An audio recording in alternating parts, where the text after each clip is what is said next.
I'm Edie Lush, and I'm here at the Hub Culture Pavilion in the Riviera at Maya. Really pleased to be joined by Jose Nava. He's the CEO of Supply Chain for DHL in Latin America. Tell me about Strategy 2020. Well, thanks first of all for inviting me to this brief session. Strategy 2020 is a very important new horizon that we're establishing in our company. As you know, Deutsche Post DHL is a group. It's a group that stands for making a difference in people's lives by connecting people. And that's something that something we believe very strongly in, that's logistic industry in general makes a difference in the world because it enables connectivity between nations and between people.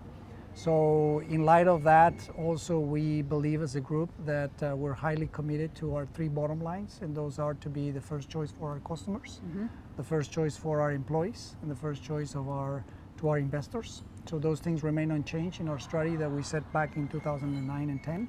So we want to continue with that going forward.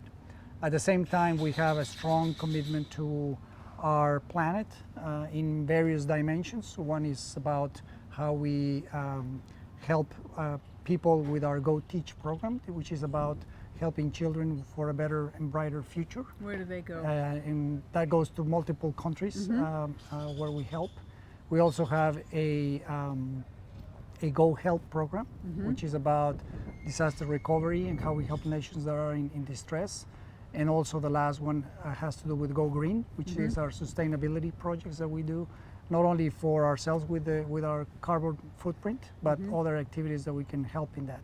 So with now having used that as a strong platform that has really propelled us to where we are today, we have set out new horizons with our Strategy 2020. And Strategy 2020 has basically three large pillars that we have defined, which are focus, connect, and growth. And within focus is really about continuing to rely on what we're really strong at. As an operation logistics company, we will continue to use that as the basis of our strength.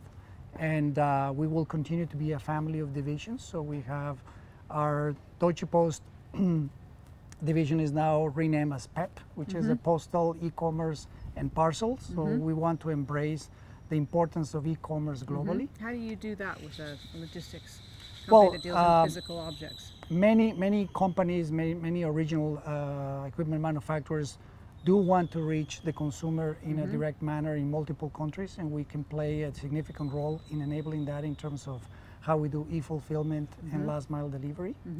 And so that's how we see our play in the e-commerce. Today we're one of the most important e-commerce players in Germany already and extended in Europe, and we'll be looking at other countries as we speak. No?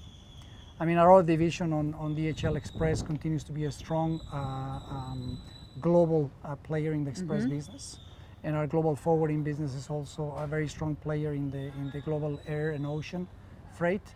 And supply chain, which is a division I work on, is the other strong division that we have. So we remain with that focus.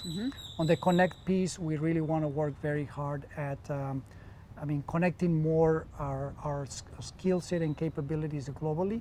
There are many areas of opportunities in that regard. Like if you look at, between the focus and the connect, if you look at in our division, we come from a history of logistics services being highly tailored to each customer, to each industry. But when you have the benefit of working in so many sectors, so many industries in so many countries, you see how much commonalities there are around many areas of operations where we want to really bring a higher level of standardization, and as a result of that, optimization to our customers. What's an example of that? So an example of that could be very simple.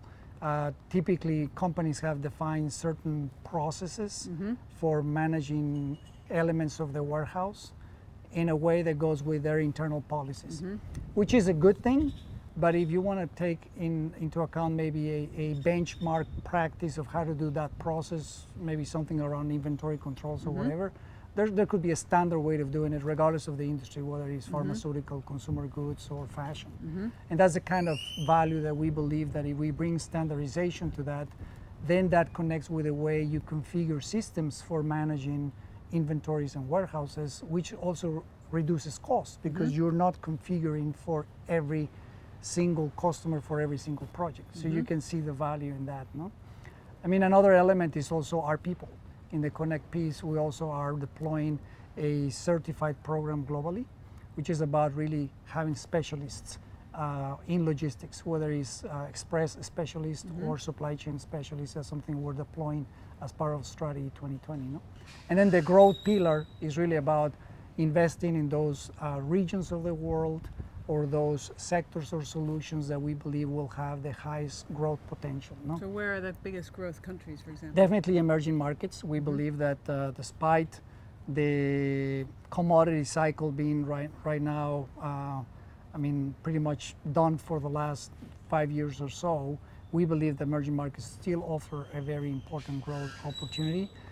Because if you look at the level of penetration of outsourcing of logistics, it's really around 10 or 12%. So there's still much to do there. So we believe it still offers lots of opportunities.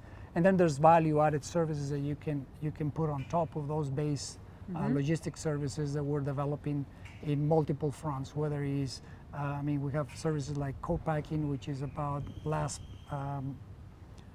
phase differentiation of products for the end consumer. I mentioned e-commerce. We have others in other industries that we believe will make a difference as we go forward. No? Jose, thank you so much for stopping by the Hub Culture Pavilion here in the Riviera Maya, and I'm Edie Lush.